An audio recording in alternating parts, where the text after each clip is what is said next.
यसु मसीह दे जिंदा ते जलाली नाम तुहाडे सारिਆਂ ਦੀ सलामती होए। खुदावंद दी शुक्रगुजारी करने आ कि खुदा ने साडे ते फजल कीता ते रूल कुछ भेजिया ताकि वो मददगार साडी जिंदगी च काम करे। पिछले दिनां च असी सिੱਖਿਆ कि रूल कुछ पाण दे किस तरह असी रूल कुछ नूं हासिल कर सकने आ, कि रियाजतां ने, दुआया जिंदगी है, किरदार है, या फिर किस सबब दे नाल। फिर उसदे बाद असां सिੱਖਿਆ कि रूल कुछ दा नज़ूल है, जो रूल कुछ नाजल हुंदा है तो असी कुवत पाने आ और जिहड़ा दुनिया की इंतहा तक उहदी गवाही देने आ। असी अज सिखांगे कि रूल कुछ दियां नेमतां साडी जिंदगी च किंज सरवाइव करदियां ने, किस तरह असी नेमतां लैने आ, किस सबब दे नाल खुदा दी कुदरत साडे अंदर उतरदी और असी उस बरकतां नूं लैने आ जिहड़ा कि खुदा साडे लई जारी करदा है। सो खुदावंद तुहानूं बरकत दे। अज दा साडा उनवान है रूल कुछ दियां नेमतां। रूल कुछ दियां नेमतां जिहड़ियां ने साडे अंदर किस तरह सरवाइव करदियां ने, असी सिखांगे। साडे नाल मोहतरम बिशप इलियास जोसेफ साहब ने, जिहड़े कि किसी तारुफ दे मोहताज नहीं, गुजरे दिनों दे विच वो साडे नाल मिल के तुहाडी बरकत दा बायस बने ने और इस एक मरतबा एक बारी फिर जिहड़ा वो इस प्रोग्राम च आए ने ताकि रूल कुछ दियां नेमतां दे मुतल्लिक सानू दसन, असी सीखीए और अपनी जिंदगी दे विच इन्हां बरकतां नूं लईए। बिशप साहब वेलकम सर, एक बारी फिर वेलकम। मैं शुक्रगुजार हाँ तुहाडे वक्त दा। गुजरे 2 दिनों तो असी रिकॉर्डिंग्स कर रहे हैं। असां पहले सीखिया कि जी किस तरह असी रूल कुछ नूं लै सकने हैं, फिर असी सीखिया कि रूल कुछ दा नज़ूल जो साड़ी जिंदगी च आंदा है तो असी किस तरह कुवत पाने हैं। अज असी गल करांगे रूल कुछ दियां नेमतां दे मुतल्लिक। नेमतां दे मुतल्लिक जिहड़ियां रूल कुछ दियां नेमतां ने ये साड़ी जिंदगी च किस तरह आंदियां ने, किस तरह असी अपनी जिंदगी च इन्हां नूं लैने आ, या इहदे बारे दे विच किस तरह असी सीख सकने आ।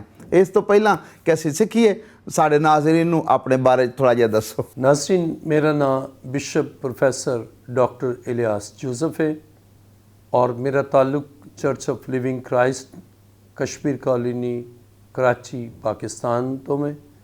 और मैं जिंदा खुदा दा शुक्र करना कि उन्हें मैनू अपनी खिदमत लिए बुलाया और मैं इस गल का भी शुक्र करना कि उन्हें मेरी जिंदगी च एक बड़ा वड्डा मौजज़ा किया। मैनू 1995 कैंसर हो गया, मेरे जिस्म के 5 हिस्सों कैंसर सी तो यीशु ने 2 अगस्त 1995 मैनू कैंसर तो भी शिफा दी और सब तो वड्डा फजल है किया कि अपनी खिदमत लिए बुलाया और मैं उसका शुक्र करना वा। आमीन जी। ये तो तारुफ होया जिहड़ा कि असी वक्त ब वक्त अपनी शख्सियत के मुतलिक खुद दसने आ कि खुदा ने साड़ी जिंदगी च ऐ कीता ते असी खुदा नूं अपनी जिंदगी दे छड्डी। अज असी सीख रहे हैं बिशप साहब रूल कुछ दियां नेमतां, इहदे बारे च अज साडे नाज़रीन नूं कुछ दसो। ਜਦੋਂ खुदा अपने पाकरू ਨੂੰ ਸਾਡੇ ਤੇ ਨਾਜ਼ਿਲ ਕਰਦਾ ਹੈ ਤੇ ਪਾਕਰੂ ਦੇ ਨਜ਼ੂਲ ਦੇ ਨਾਲ ਸਾਡੀ ਜ਼ਿੰਦਗੀ ਇੱਕਦਮ ਬਦਲ ਜਾਂਦੀ ਹੈ ਔਰ खुदा ਸਾਨੂੰ नेमतां ਨਾਲ ਨਵਾਜ਼ਦਾ ਹੈ। और अगर असी अंग्रेज़ी च इनू करने तो gifts of the Holi spirit यानी रूल कुदस दियां नेमतां ने। और कलाम खुदा च असी जो पढ़ने पुराने ऐहदनामे च भी तो उत्थे भी खुदा दे रूह दे बारे च सानू मिलदा है कि खुदा दे रूह दियां नेमतां जड़ियां ने वो इंसानी जिंदगी च आंदियां ने तो फिर इंसान इस दुनिया च बाबरकत और खुदा दे फसल नाल एक ओदी जिंदगी च जफरयाबी और फतहमंदी हुंदी है। जिस तरह असी यसाया 11वें बाब च पढ़ने और यस्सी दे तने तो एक कौंपल निकलेगी और ओदी जड़ां च एक 12 शाख पैदा होएगी। खुदावंद दी रूह ओदे ते ठहरेगी, हिकमत ते खिरद दी रूह, मसलहत ते कुदरत दी रूह, मार्फत ते खुदावंद दे खौफ दी रूह और ओदी शादमानी खुदावंद दे खौफ च होएगी। असी उन्हें इत्थे देखने कि खुदा दा रूह जो ठहरदा है, दूसरी आयत च लिखा खुदावंद की रूह उस पर ठहरेगी, यानी इत्थे लिखा और खुदावंद दी रूह ओदे ते ठहरेगी, हिकमत ते खिरद दी रूह, मसलहत ਤੇ ਕੁਦਰਤ ਦੀ ਰੂਹ, ਮਾਰਫਤ ਤੇ ਖੁਦਾਵੰਦ ਦੇ ਖੌਫ ਤੇ ਰੂਹ, ਔਰ ਉਹਦੀ ਸ਼ਾਦਮਾਨੀ ਖੁਦਾਵੰਦ ਦੇ ਖੌਫ 'ਚ ਹੋਵੇਗੀ। ਅਸੀਂ ਇੱਥੇ ਦੇਖਦੇ ਹਾਂ ਕਿ ਜਦੋਂ ਖੁਦਾ ਦਾ ਰੂਹ ਠਹਿਰਦਾ ਨਾ ਤੇ ਹਿਕਮਤ ਹਾਸਲ ਹੁੰਦੀ ਹੈ, ਉਦੋਂ ਹੀ ਖਿਰਦ ਵੀ ਹਾਸਲ ਹੁੰਦਾ, ਉਦੋਂ ਹੀ ਮਸਲਹਤ ਜ਼ਿੰਦਗੀ 'ਚ ਆਉਂਦੀ ਹੈ। ਔਰ ਕੁਦਰਤ ਦੀ ਰੂਹ ਪਾਵਰ ਤੇ ਇਹ ਵੇ ਕਿ ਜਦੋਂ ਖੁਦਾ ਦਾ ਪਾਕ ਰੂਹ ਸਾਡੇ ਤੇ ਨਾਜ਼ਿਲ ਹੁੰਦਾ ਨਾ ਤੇ ਉਹ ਨੇਮਤਾਂ ਵੀ ਖੁਦਾ ਦੇ ਪਾਕ ਰੂਹ ਦੇ ਨਜ਼ੂਲ ਦੇ ਨਾਲ ਹੀ ਸਾਡੀ ਜ਼ਿੰਦਗੀ 'ਚ ਹੁੰਦੀਆਂ ਨੇ। ਔਰ ਇਹ ਸਾਰੀਆਂ ਨੇਮਤਾਂ ਜਿਹੜੀਆਂ ਨੇ ਇਹ ਸਾਡੇ ਲਈ ਨੇ ਤਾਂ ਕਿ ਅਸੀਂ ਇਹਨਾਂ ਨੇਮਤਾਂ ਦੇ ਬਾਇਸ ਦੂਸਰਿਆਂ ਲਈ ਬਾਇਸ ਬਰਕਤ ਹੋਈਏ। ਔਰ ਇਸੇ ਤਰ੍ਹਾਂ ਜਿਸ ਤਰ੍ਹਾਂ ਅਸੀਂ ਪੜ੍ਹਿਆ ਯਸਾਇਆ 11ਵੇਂ ਬਾਬ ਦੀ 2 ਤੇ 3 ਆਇਤ 'ਚ, ਔਰ ਅਗਰ ਅਸੀਂ ਇਹਨੂੰ ਨਵੇਂ ਐਤਾਂ ਵਿੱਚ ਪੜ੍ਹੀਏ ਤੇ ਖੁਦਾ ਦੇ ਕਲਾਮੇ ਮੁਕੱਦਸ 'ਚ ਪਹਿਲਾ ਕਰੰਥੀਓ 12ਵਾਂ ਬਾਬ, ਬਲਕਿ ਅਸੀਂ 4 ਆਇਤ ਤੋਂ ਪੜ੍ਹ ਲਾਂਗੇ। ਪਹਿਲਾ ਕਰੰਥੀਓ 12ਵਾਂ ਬਾਬ 4 ਆਇਤ 'ਚ ਇੰਝ ਲਿਖਿਆ ਹੈ, ਨੇਮਤਾਂ ਤੇ ਤਰ੍ਹਾਂ ਤਰ੍ਹਾਂ ਦੀਆਂ ਨੇ ਮਗਰ ਰੂਹ ਇੱਕ ਹੈ, ਔਰ ਖਿਦਮਤਾਂ ਵੀ ਤਰ੍ਹਾਂ ਤਰ੍ਹਾਂ ਦੀਆਂ ਨੇ ਮਗਰ ਖੁਦਾਵੰਦ ਇੱਕ ਹੈ, ਔਰ ਤਾਸੀਰਾਂ ਵੀ ਤਰ੍ਹਾਂ ਤਰ੍ਹਾਂ ਦੀਆਂ ਨੇ ਮਗਰ ਖੁਦਾ ਇੱਕ ਹੈ, ਜਿਹੜਾ ਸਾਰਿਆਂ 'ਚ ਹਰ ਤਰ੍ਹਾਂ ਦਾ ਅਸਰ ਪੈਦਾ ਕਰਦਾ ਹੈ, ਲੇਕਿਨ ਹਰ ਸ਼ਖਸ 'ਚ ਰੂਹ ਦਾ ਜ਼ਹੂਰ ਫਾਇਦਾ ਪਹੁੰਚਾਉਣ ਦੇ ਲਈ ਹੁੰਦਾ ਹੈ, ਕਿਉਂਕਿ ਇੱਕ ਨੂੰ ਰੂਹ ਦੇ ਵਸੀਲੇ ਨਾਲ ਹਿਕਮਤ ਦਾ ਕਲਾਮ ਅਨਾਇਤ ਹੁੰਦਾ ਹੈ ਤੇ ਦੂਜੇ ਨੂੰ ਉਸੇ ਰੂਹ ਦੀ ਮਰਜ਼ੀ ਦੇ ਮੁਆਫਿਕ ਇਲਮੀਅਤ ਦਾ ਕਲਾਮ, ਕਿਸੇ ਨੂੰ ਉਸੇ ਰੂਹ ਨਾਲ ਈਮਾਨ ਤੇ ਕਿਸੇ ਨੂੰ ਉਸੇ ਇੱਕ ਰੂਹ ਨਾਲ ਸ਼ਿਫਾ ਦੇਣ ਦੀ ਤੌਫੀਕ, ਕਿਸੇ ਨੂੰ ਮੌਜਜ਼ਿਆਂ ਦੀ ਕੁਦਰਤ ਤੇ ਕਿਸੇ ਨੂੰ ਨਬੂਵਤ, ਕਿਸੇ ਨੂੰ ਰੂਹਾਂ ਦਾ ਇਮਤਿਆਜ਼, ਕਿਸੇ ਨੂੰ ਤਰ੍ਹਾਂ ਤਰ੍ਹਾਂ ਦੀਆਂ ਜ਼ੁਬਾਨਾਂ ਔਰ ਕਿਸੇ ਨੂੰ ਜ਼ੁਬਾਨਾਂ ਦਾ ਤਰਜਮਾ। ਲੇਕਿਨ ਇਹ ਸਭ ਤਾਸੀਰਾਂ ਉਹੀ ਇੱਕ ਰੂਹ ਕਰਦਾ ਹੈ, ਜਿਹਨੂੰ ਚਾਹੁੰਦਾ ਹੈ ਵੰਡਦਾ ਹੈ। ਅਸੀਂ ਜਿਸ ਤਰ੍ਹਾਂ ਯਸਾਇਆ 'ਚ ਵੀ ਪੜ੍ਹਿਆ ਸੀ ਕਿ ਰੂਹ ਠਹਿਰੀ ਤੇ ਹਿਕਮਤ ਦੀ ਰੂਹ, ਖਿਰਦ ਦੀ ਰੂਹ, ਉਹ ਇੱਕ ਹੀ ਰੂਹ ਜਿਹੜੀ ਹੈ ਉਹ ਇੱਕ ਹੀ ਵਕਤ 'ਚ ਜੋ ਜਿਸ ਤਰ੍ਹਾਂ ਵੀ ਉਹ ਚਾਹੁੰਦਾ ਹੈ ਉਹਨੂੰ ਨੇਮਤਾਂ ਬਖਸ਼ਦਾ ਹੈ। ਯਾਨੀ ਖੁਦਾ ਦੇ ਰੂਹ ਦੀ ਮੁਖਤਲਿਫ ਨੇਮਤਾਂ ਨੇ, ਲੇਕਿਨ ਹਰ ਬੰਦੇ ਨੂੰ ਖੁਦਾ ਉਹਦੀ ਕਿਸ ਕੰਮ ਲਈ ਉਹਨੂੰ ਇਸਤੇਮਾਲ ਕਰਨਾ ਹੈ ਉਸੇ ਲਿਹਾਜ਼ ਨਾਲ ਉਹਨੂੰ ਨੇਮਤਾਂ ਨਾਲ ਨਵਾਜ਼ਦਾ ਹੈ। ਔਰ ਇਹ ਖੁਦਾ ਦਾ ਅਜ਼ੀਮ ਮਨਸੂਬਾ ਕਿ ਖੁਦਾ ਉਹਨਾਂ ਨੇਮਤਾਂ ਦੇ ਨਾਲ ਸਾਨੂੰ ਭਰਦਾ ਹੈ। ਜਿਸ ਤਰ੍ਹਾਂ ਅਸੀਂ ਇੱਥੇ ਖੁਦਾ ਦੇ ਕਲਾਮ 'ਚ ਪੜ੍ਹਨੇ ਹਾਂ ਕਿ ਹਰ ਸ਼ਖਸ ਨੂੰ ਰੂਹ ਦਾ ਜ਼ਹੂਰ ਫਾਇਦਾ ਪਹੁੰਚਾਉਣ ਦੇ ਹੀ ਹੁੰਦਾ ਹੈ, ਯਾਨੀ ਖੁਦਾ ਆਪਣੇ ਪਾਕ ਰੂਹ ਨਾਲ ਸਾਨੂੰ ਮਾਮੂਰ ਕਰਦਾ ਹੈ ਔਰ ਨੇਮਤ ਦਿੰਦਾ ਹੈ, ਉਸ ਨੇਮਤ ਦਾ ਫਾਇਦਾ ਦੂਸਰੀ ਜ਼ਿੰਦਗੀਆਂ ਨੂੰ ਪਹੁੰਚਦਾ ਹੈ। ਮਸਲਨ ਹਿਕਮਤ ਦਾ ਕਲਾਮ, ਇਲਮੀਅਤ ਦਾ ਕਲਾਮ ਹੈ, ਹਿਕਮਤ ਹੈ, ਉਹ ਦੂਸਰੇ ਲੋਕਾਂ ਵਾਸਤੇ ਔਰ ਕਲੀਸਿਆ ਲਈ ਉਹ ਫਾਇਦੇ ਦਾ ਬਾਇਸ ਹੈ। ਜਿਸ ਤਰ੍ਹਾਂ ਖੁਦਾ ਦੇ ਕਲਾਮ 'ਚ ਅਸੀਂ ਪੜ੍ਹਨੇ ਆ ਕਿ 8ਵੀਂ ਆਇਤ 'ਚ ਲਿਖਿਆ, ਕਿਉਂਕਿ ਇੱਕ ਨੂੰ ਰੂਹ ਦੇ ਵਸੀਲੇ ਨਾਲ ਹਿਕਮਤ ਦਾ ਕਲਾਮ ਅਨਾਇਤ ਹੁੰਦਾ ਤੇ ਦੂਜੇ ਨੂੰ ਉਸੇ ਰੂਹ ਦੀ ਮਰਜ਼ੀ ਦੇ ਮੁਆਫਿਕ ਇਲਮੀਅਤ ਦਾ ਕਲਾਮ। ਅੱਛਾ, ਹੁਣ ਇਹ ਦੇਖੋ ਹਿਕਮਤ ਦਾ ਕਲਾਮ ਵੀ ਹੈ, ਇਲਮੀਅਤ ਦਾ ਕਲਾਮ ਹੈ, ਲੇਕਿਨ ਖੁਦਾ ਦਾ ਪਾਕ ਰੂਹ ਕਿਸੇ ਨੂੰ ਇਹ ਨੇਮਤ ਹੈ ਕਿ ਉਹ ਹਿਕਮਤ ਦਾ ਕਲਾਮ ਕਰਦਾ ਹੈ, ਯਾਨੀ ਹਿਕਮਤ ਦਾ ਕਲਾਮ ਕਰਦਾ ਹੈ, ਦੂਸਰਾ ਇਲਮੀਅਤ ਦਾ ਕਰਦਾ ਹੈ, ਲੇਕਿਨ ਰੂਹ ਇੱਕ ਹੀ ਹੈ। ਲੇਕਿਨ ਉਹ ਮੁਖਤਲਿਫ ਨੇਮਤਾਂ ਨੇ ਜਿਹੜੀਆਂ ਮੁਖਤਲਿਫ ਲੋਕਾਂ ਨੂੰ ਖੁਦਾ ਦਿੰਦਾ ਹੈ। ਔਰ ਇਸੇ ਤਰ੍ਹਾਂ ਕਿਸੇ ਨੂੰ ਉਸੇ ਰੂਹ ਨਾਲ ਈਮਾਨ ਤੇ ਕਿਸੇ ਇਹ ਹੁਣ ਸਾਡਾ ਈਮਾਨ ਵੀ ਖੁਦਾ ਦਾ ਪਾਕ ਰੂਹ ਸਾਡੀ ਜ਼ਿੰਦਗੀ 'ਚ ਨਾ ਤੇ ਸਾਡਾ ਈਮਾਨ ਰੂਲ ਕੁਦਸ ਤੋਂ ਮਹਿਰੂਮ ਸ਼ਖਸ ਦੇ ਈਮਾਨ ਨਾਲ ਫਰਕ ਹੋਏਗਾ। ਤੇ ਇਹਦਾ ਮਤਲਬ ਹੈ ਕਿ ਰੂਹ ਹੀ ਇਹ ਸਾਰੀਆਂ ਨੇਮਤਾਂ ਦਿੰਦਾ। ਔਰ ਇਸੇ ਤਰ੍ਹਾਂ ਲਿਖਿਆ ਕਿਸੇ ਨੂੰ ਸ਼ਿਫਾ ਦੇਣ ਦੀ ਤੌਫੀਕ ਔਰ ਕਿਸੇ ਨੂੰ ਮੌਜਜ਼ਿਆਂ ਦੀ ਕੁਦਰਤ ਤੇ ਕਿਸੇ ਨੂੰ ਨਬੂਵਤ, ਕਿਸੇ ਨੂੰ ਰੂਹਾਂ ਦਾ ਇਮਤਿਆਜ਼, ਕਿਸੇ ਨੂੰ ਤਰ੍ਹਾਂ ਤਰ੍ਹਾਂ ਦੀਆਂ ਜ਼ੁਬਾਨਾਂ ਔਰ ਕਿਸੇ ਨੂੰ ਜ਼ੁਬਾਨਾਂ ਦਾ ਤਰਜਮਾ।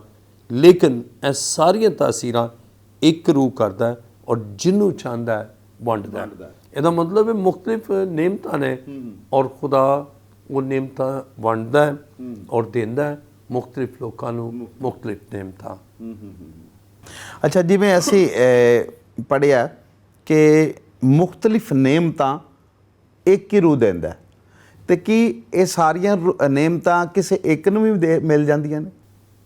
ਇਸ ਤਰ੍ਹਾਂ ਵੀ ਹੈ ਕਿ ਇੱਕ ਹੀ ਮਿਸਾਲ ਤੌਰ 'ਤੇ हिकमत दा कलाम, खुदा ने हिकमत दा कलाम दिता, फिर वो स्टडी होर करदा, इल्म हासिल करदा, इल्मियत दा कलाम भी हो जाता है। एक ही वक्त च एक तो ज़्यादा नेमतां भी ने, और खुदा चाहे ज़्यादा नेमतां एक भी शख्स ਦੇ ਵਿੱਚ ਜ਼ਿਆਦਾ नेमतां भी हो सकदियां ने, क्योंकि देखो खुदा दे कलाम च लिखा कि हिकमत दा कलाम, उन्होंने हिकमत दा कलाम दिता, फिर वो होर स्टडी करदा है, होर तहकीक करदा है, इल्म हासिल करदा है, तो हिकमत दे बाइस उन्हें इल्म ही हासिल किया, खुदा दा पाक रूह फिर उन्हें इल्मियत दा भी कलाम देंदा है। और उहदे बाद फिर इवें कि जदों कलाम च वधदा है, खुदा उन्हें ईमान दे विच भी वधांदा है, और ईमान उहदा वधदा है, और इसी तरह फिर खुदा उहदे ते फजल करदा है कि उन्हें नेमत देंदा है कि वो शिफा वास्ते शिफायत करे, और खुदा शिफा देंदा है। तो इसी तरह असी देखने एक ही शख्स कई नेमतां भी ने, ते जिस तरह खुदा उहदी लियाकत नूं वेंदा है, उहदी उस मुहब्बत नूं वेंदा है, तो फिर खुदा उस लिहाज नाल ਉਹ ਨੇਮਤਾਂ ਬਖਸ਼ਦਾ ਵੇ। ਯਾਨੀ ਅਸੀਂ ਕਹਿ ਸਕਨੇ ਆ ਕਿ ਖੁਦਾ ਦਾ ਰੂਹ ਇੱਕ ਨੇਮਤਾਂ ਤੋਂ ਜ਼ਿਆਦਾ ਵੀ ਇੱਕ ਸ਼ਖਸ ਦੇ ਵਿੱਚ ਆ ਸਕਦੀ ਹੈ ਜਾਂ ਮੌਜੂਦ ਹੋ ਸਕਦੀਆਂ ਨੇ, ਜਿਹਨੂੰ ਚਾਹੇ ਉਹ ਬਣ। ਹਾਂਜੀ, ਫਿਰ ਹੁਣ ਅਗਰ ਅਸੀਂ ਗੌਰ ਕਰੀਏ ਨਾ, ਜਿਵੇਂ ਹਿਕਮਤ ਦਾ, ਤੇ ਹਿਕਮਤ ਜਿਹੜੀ ਹੈ ਉਹਦਾ ਇਹ ਵੇ ਕਿ ਖੁਦਾ ਸਾਨੂੰ ਇਹ ਚੋਇਸ ਦਿੰਦਾ, ਇਹ ਸਾਨੂੰ ਚੁਣਾਵ ਦੀ ਕੁਵਤ ਦਿੰਦਾ, ਔਰ ਖਾਸ ਤੌਰ ਤੇ ਲੀਡਰਸ਼ਿਪ ਨੂੰ कि वो खुदा दी मर्जी नूं जाने, और हिकमत और दनाई यानी खिरद दा रूह उन्होंने हासिल होंदा है। और इसी तरह जदों यानी इल्मियत दा कलाम है, तो इल्मियत यानी अगर असी देखिए तो जिहड़ा कलाम मुकद्दस च असी देखने जिहड़ा हिकमत दी होवे नेमत है, यानी हिकमत की नेमत, तो खुदा सानू हिकमत देंदा, फिर उसके बाद इल्मियत की नेमत है। जी नाज़रीन, इत्थे ब्रेक का वक्त हो गया, मिलने छोटे जे ब्रेक के बाद।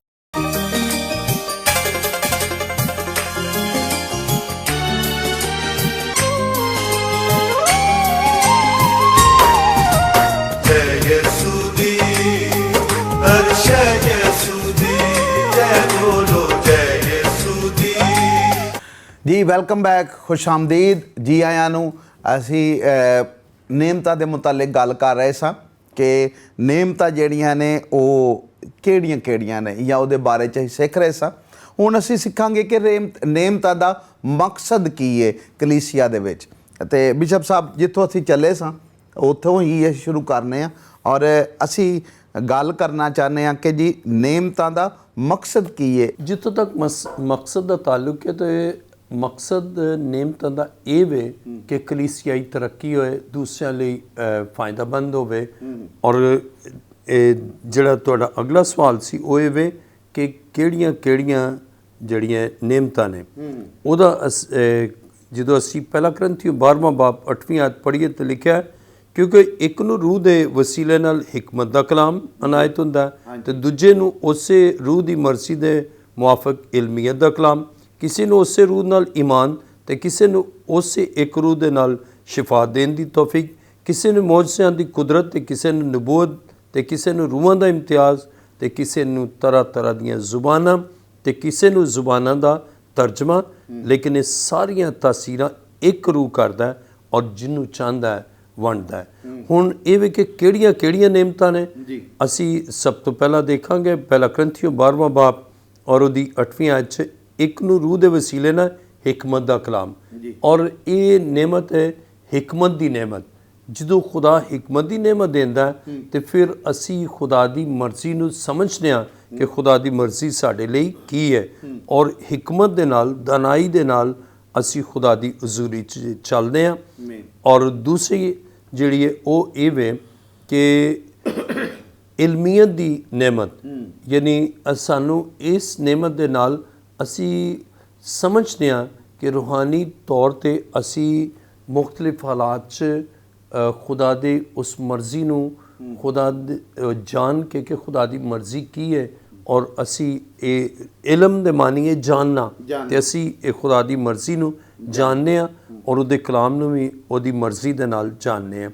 ਔਰ ਫਿਰ ਉਹਦੇ ਬਾਅਦ ਤੀਸਰਾ ਜਿਹੜਾ ਹੈ ਉਹ ਇਹ ਵੇ, ਕਿਸੇ ਨੂੰ ਉਸੇ ਰੂਹ ਨਾਲ ਈਮਾਨ, ਯਾਨੀ ਈਮਾਨ ਦੀ ਨੇਮਤ, ਈਮਾਨ ਦੀ ਨੇਮਤ ਜਦੋਂ ਜ਼ਿੰਦਗੀ 'ਚ ਆਉਂਦੀ ਹੈ ਨਾ ਤੇ ਫਿਰ ਹਾਲਾਤ ਕੁਛ ਵੀ ਹੋ ਜਾਣ, ਮਸਾਇਲ ਹੋਣ, ਮੁਸ਼ਕਲਾਤ ਹੋਣ, ਤਕਲੀਫਾਂ ਹੋਣ, ਔਰ ਨਾਮਸਾਇਦ ਹਾਲਾਤ ਦੇ ਵਿੱਚ ਅਸੀਂ ਈਮਾਨ ਰੱਖਦੇ ਹਾਂ, ਟਰਸਟ ਕਰਨੇ ਆ ਆਪਣੇ ਖੁਦਾ ਤੇ, ਔਰ ਐਸਾ ਠੋਸ ਈਮਾਨ। ਔਰ ਜਦੋਂ ਖੁਦਾ ਦਾ ਪਾਕਰੂ ਸਾਡੇ ਅੰਦਰ ਹੁੰਦਾ ਨਾ ਤੇ ਫਿਰ ਅਸੀਂ ਈਮਾਨ ਦੀ ਕੁਵਤ ਨਾਲ ਭਰ ਜਾਂਦੇ ਹਾਂ। ਫਿਰ ਹਾਲਾਤ ਖਾਰਜੀ ਤੌਰ ਤੇ, ਦਾਖਲੀ ਤੌਰ ਤੇ ਕਿੰਜਦੇ ਵੀ ਨੇ ਨਾ, ਪਰ ਅਸੀਂ ਬਹੁਤ ਈਮਾਨ ਦੇ ਵਿੱਚ ਮਜ਼ਬੂਤ ਹੁੰਦੇ ਹਾਂ ਤੇ ਖੁਦਾ ਦਾ ਪਾਕਰੂ ਸਾਨੂੰ ਕੁਵਤ ਦਿੰਦਾ ਹੈ। ਔਰ ਈਮਾਨ, ਅਗਰ ਈਮਾਨ ਦੀ ਨੇਮਤ ਹਾਸਲ ਹੈ ਨਾ ਤੇ ਇਹਦਾ ਮਤਲਬ ਹੈ ਈਮਾਨ ਬੜਾ ਹੀ ਮਜ਼ਬੂਤ ਹੈ। ਔਰ ਖੁਦਾ ਇਹ ਚਾਹੁੰਦਾ ਹੈ ਕਿ ਅਸੀਂ ਮਜ਼ਬੂਤ ਈਮਾਨ ਦੇ ਨਾਲ ਖੁਦਾਵੰਦ ਦੀ ਹਜ਼ੂਰੀ ਔਰ ਉਹਦੀ ਮਰਜ਼ੀ ਦੇ ਐਨ ਮੁਤਾਬਿਕ ਜ਼ਿੰਦਗੀ ਗੁਜ਼ਾਰੀਏ। ਫਿਰ ਉਹਦੇ ਬਾਅਦ ਇੱਕ ਹੋਰ ਹੈ, ਔਰ ਉਹ ਇਹ ਵੇ ਕਿ ਸ਼ਿਫਾ ਦੇਣ ਦੀ ਨੇਮਤ। ਲਿਖਿਆ ਨਵੀਂ ਆਇਤ ਦਾ ਦੂਸਰਾ ਹਿੱਸਾ, ਕਿਸੇ ਨੂੰ ਉਸੇ ਇੱਕ ਰੂਹ ਨਾਲ ਸ਼ਿਫਾ ਦੇਣ ਦੀ ਤੌਫੀਕ। ਸ਼ਿਫਾ ਦੇਣ ਦੀ ਤੌਫੀਕ ਹੈ, ਪਰ ਅਸੀਂ ਸ਼ਾਫੀ ਨਹੀਂ। ਖੁਦਾ ਦਾ ਰੂਹ ਜਿਹੜਾ ਹੈ ਨਾ ਉਹ ਕੰਮ ਕਰਦਾ। ਮੈਂ ਨਾ ਇੱਕ ਪਿੰਡ ਗਿਆ, ਉੱਥੇ ਗਿਆ ਤੇ ਉਹਨਾਂ ਦੱਸਿਆ, ਉਹਨਾਂ ਕਿਹਾ ਜੀ ਬਿਸ਼ਪ ਸਾਹਿਬ ਨੂੰ ਖੁਦਾ ਨੇ ਸ਼ਿਫਾ ਕੈਂਸਰ ਤੋਂ ਦਿੱਤੀ ਹੈ ਔਰ ਇਹਨਾਂ ਦੇ ਸ਼ਿਫਾ ਬਹੁਤ ਖੁਦਾ ਨੇ ਕੰਮ ਕੀਤਾ। ਤੇ ਜਦੋਂ ਮੈਂ ਉੱਥੇ ਗਿਆ, ਜਿਹੜੇ ਉੱਥੇ ਖਾਦਮ ਸੀ ਨਾ, ਉਹ ਕਹਿੰਦਾ ਬਿਸ਼ਪ ਸਾਹਿਬ, ਜਦੋਂ ਉਹਨਾਂ ਦੱਸਿਆ ਤਾਂ ਉਹਨੇ ਹੋਰ ਆਪਣੇ ਆਪ ਨੂੰ ਵਧਾ ਚੜ੍ਹ ਕਹਿਣ ਲੱਗਾ ਮੈਂ ਉਹਨੂੰ ਵੀ ਸ਼ਿਫਾ ਦਿੱਤੀ, ਮੈਂ ਉਹਨੂੰ ਵੀ ਠੀਕ ਕੀਤਾ, ਮੈਂ ਉਹਨੂੰ ਵੀ। ਤੇ ਕਹਿਣ ਲੱਗਾ ਤੁਸੀਂ ਦੱਸੋ। ਮੈਂ ਕਿਹਾ ਬਈ ਮੈਂ ਤਾਂ ਕਿਸੇ ਨੂੰ ਨਹੀਂ ਸ਼ਿਫਾ ਦਿੱਤੀ। ਤੂੰ ਕਿਹਾ ਕੀ ਮਤਲਬ? ਇਹ ਤੇ ਕਹਿੰਦੇ ਸਨ।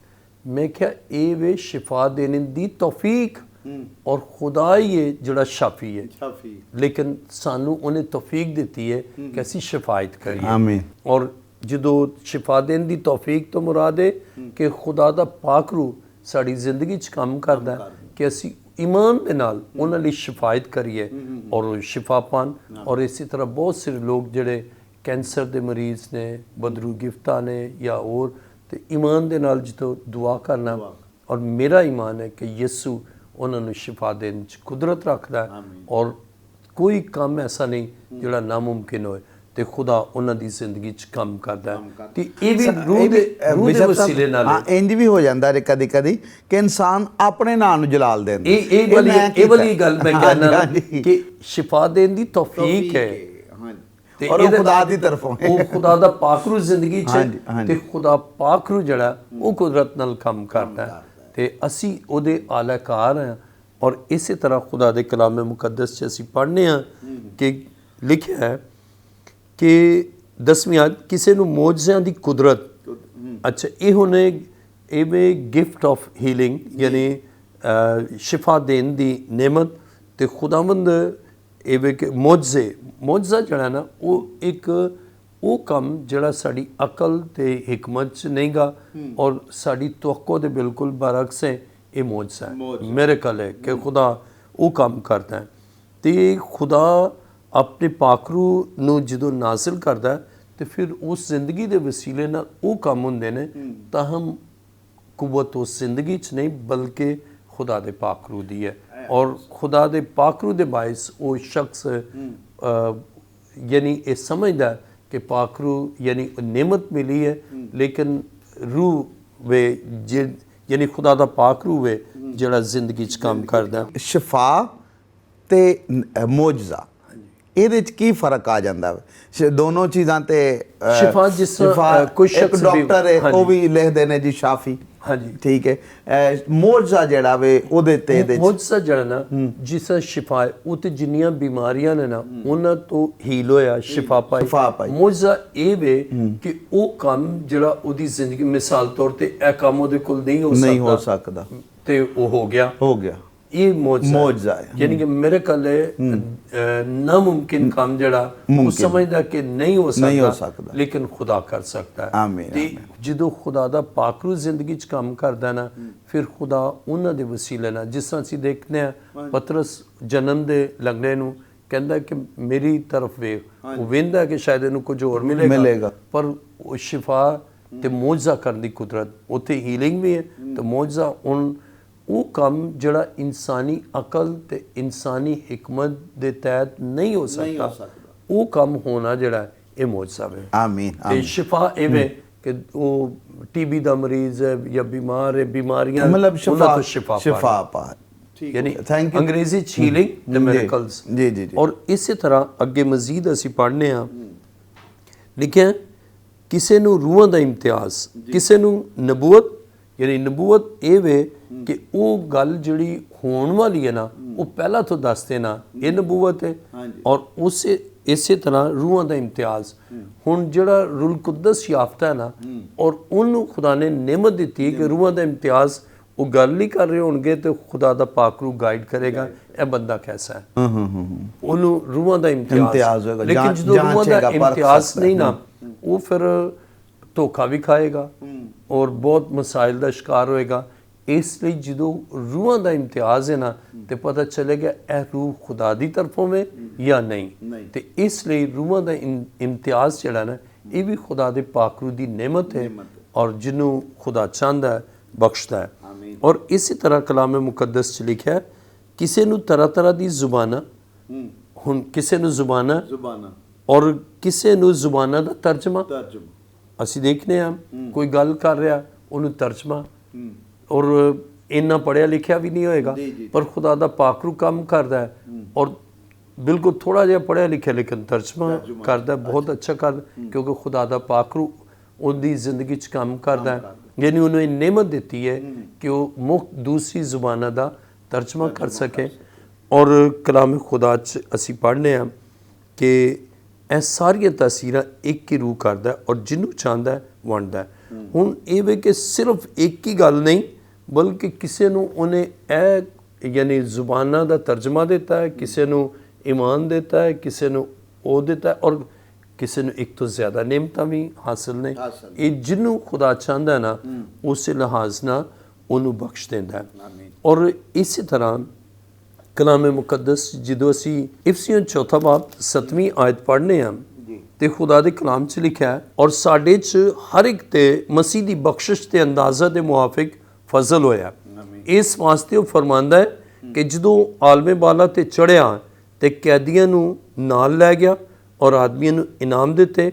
ਉਹਦੇ ਚੜ੍ਹਨ ਨਾਲ ਹੋਰ ਕੀ ਪਾਇਆ ਜਾਂਦਾ ਸਿਵਾਏ ਇਹਦੇ ਕਿ ਉਹ ਜ਼ਮੀਨ ਦੇ ਥੱਲੇ ਦੇ ਇਲਾਕਾ 'ਚ ਵੀ ਉਤਰਿਆ ਸੀ ਔਰ ਇਹ ਉਤਰਨ ਵਾਲਾ ਉਹ ਹੀ ਹੈ ਜਿਹੜਾ ਅਸਮਾਨਾਂ 'ਤੇ ਵੀ ਚੜ੍ਹ ਗਿਆ ਤਾਂ ਕਿ ਸਭ ਚੀਜ਼ਾਂ ਨੂੰ ਮਾਮੂਰ ਕਰੇ।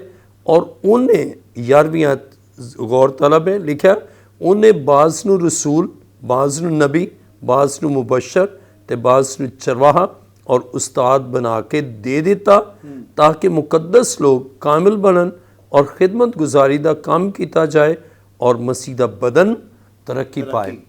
ਅੱਛਾ, ਨਿਯਮਤਾਂ ਵੀ ਦਿੱਤੀਆਂ ਨੇ ਤੇ ਖਿਦਮਤਾਂ ਵੀ ਦਿੱਤੀਆਂ ਨੇ।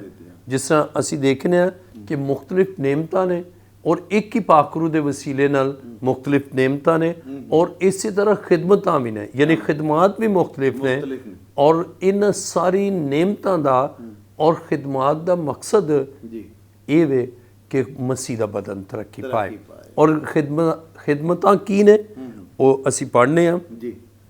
ਇਫਸੀਅਨ 4 ਬਾਬ ਦੀ 11ਵੀਂ ਆਇਤ 'ਚ ਲਿਖਿਆ ਔਰ ਉਹਨੇ ਬਾਜ਼ ਨੂੰ ਰਸੂਲ, ਬਾਜ਼ ਨੂੰ ਨਬੀ, ਬਾਜ਼ ਨੂੰ ਮੁਬਸ਼ਰ ਤੇ ਬਾਜ਼ ਨੂੰ ਚਰਵਾਹਾ ਤੇ ਉਸਤਾਦ ਬਣਾ ਕੇ ਦੇ ਦਿੱਤਾ ਵੇ। ਜਿਸ ਤਰ੍ਹਾਂ ਅਸੀਂ ਨਿਯਮਤਾਂ ਪੜ੍ਹੀਆਂ ਕਿ ਖੁਦਾ ਦੇ ਪਾਕਰੂ ਦੇ ਵਸੀਲੇ ਨਾਲ ਉਹ ਨਿਯਮਤਾਂ ਹਾਸਲ ਹੁੰਦੀਆਂ ਨੇ, ਇੰਜ ਹੀ ਖੁਦਾ ਚੁਣਦਾ ਖਿਦਮਾਤ ਲਈ ਔਰ ਉਹ ਚੁਣਾਵ ਕਰਦਾ ਕਿ ਇਹ ਬੰਦਾ ਉਸਤਾਦ ਹੋਏਗਾ, ਇਹ ਮੁਬਸ਼ਰ ਹੋਏਗਾ ਔਰ ਅਸੀਂ ਅਗਰ ਗੌਰ ਕਰੀਏ ਇਹ ਚਰਵਾਹਾ ਹੋਏਗਾ। ਲਿਖਿਆ ਬਾਜ਼ ਨੂੰ, ਲਿਖਿਆ ਉਹਨੇ ਬਾਜ਼ ਨੂੰ ਰਸੂਲ, ਰਸੂਲ ਜਿਹੜਾ ਉਹ ਖੁਦਾਵੰਦ ਜ਼ਿੰਦਾ ਖੁਦਾ ਦੀ ਕਲੀਸਿਆ ਵਾਸਤੇ ਉਹ ਗੱਲਾਂ ਜਿਹੜੀਆਂ ਖੁਦਾਵੰਦ ਚਾਹੁੰਦਾ ਉਹਨਾਂ ਤੱਕ ਪਹੁੰਚਾਉਂਦਾ, ਨਵੀਂ ਨਵੀਂ ਕਲੀਸਿਆ ਕਾਇਮ ਕਰਦਾ। ਔਰ ਬਾਜ਼ ਨੂੰ ਨਬੀ, ਆਉਣ ਵਾਲੀਆਂ ਗੱਲਾਂ ਦੇ ਬਾਰੇ 'ਚ ਦੱਸਣ ਵਾਲਾ ਨਬੀ ਹੈ। ਔਰ ਬਾਜ਼ ਮੁਬਸ਼ਰ ਜਿਹੜਾ ਕਿ ਬਸ਼ਾਰਤ ਕਰਦੇ ਨੇ, ਅੰਜੀਲ ਦੇ ਪੈਗਾਮ ਨੂੰ ਲੈ ਕੇ ਜਾਂਦੇ ਨੇ ਮੁਖਤਲਿਫ ਇਲਾਕਿਆਂ 'ਚ, ਪਿੰਡਾਂ 'ਚ, ਸ਼ਹਿਰਾਂ 'ਚ, ਚੱਕਾਂ 'ਚ, ਚਕੂਕ 'ਚ। ਔਰ ਉਹ ਪੈਗਾਮ ਉਹ ਮੁਖਤਲਿਫ ਜਗ੍ਹਾ 'ਤੇ ਜਾਂਦਾ ਔਰ ਉੱਥੇ ਜਾ ਕੇ ਮੁਨਾਦੀ ਕਰਦਾ, ਇਹ ਬਸ਼ਾਰਤ ਦਿੰਦਾ, ਇਹ ਮੁਬਸ਼ਰ ਹੈ। ਔਰ ਬਾਜ਼ ਨੂੰ ਚਰਵਾਹਾ, ਚਰਵਾਹਾ ਜਿਹੜਾ पासबान है, वो अपनी जगह ते रहिंदा है, एक ही जगह ते, लेकिन मुबशर मुख्तलिफ जगह ते बशारत करदा है। और उस्ताद जिहड़ा ना वो टीच करदा है, टीचिंग देंदा है, यानी ठोस तालीम देंदा है ताकि फिर बंदा मजबूत होंदा जाए। हुण असीं ये देखने आ ये सारियां खिदमतां दित्तियां गईयां ने, लेकिन फिर इन सारी खिदमतां दा ਜਿਹੜੀਆਂ पाकरू दे वसीले नाल ने, यानी एम्पावर करदा है खुदा, कुवत देंदा है ताकि उस्ताद अच्छे तरीके नाल अपनी उस खिदमत नूं जारी रखे कि तालीम दे मुअल्लम तालीम दवे जी जी, और चरवाहा जड़ा है वो अपनी भेडां दी सही निगहबानी करे और एक खुदा दे पाकरू नाल है। और अगर रुल कुद्दस याफ्ता नहीं और अगर वो चरवाहा है उन्होंने भेडां दी परवाह नहीं होएगी, उस्ताद है तो टीच नहीं करेगा और करेगा भी तो दूसरे नूं समझ नहीं आएगा। और इसी तरह मुबशर है, लेकिन अगर रुल कुद्दस दी नेमत नहीं हासिल होनू और बशारत बेशक करेगा लेकिन वो कुछ भी नहीं, उसकी खिदमत मुअसर नहीं होगी। तो इस तरह नेमतां दे बाइस खिदमत भी जड़ी है वो मुअसर है और एक ही पाकरू देंदा। आमीन आमीन।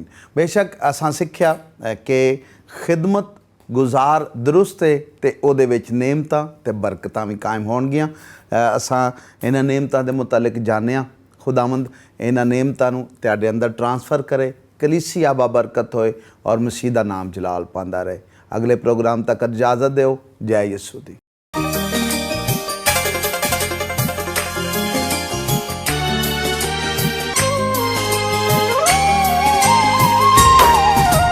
जय यीशु दी हर शय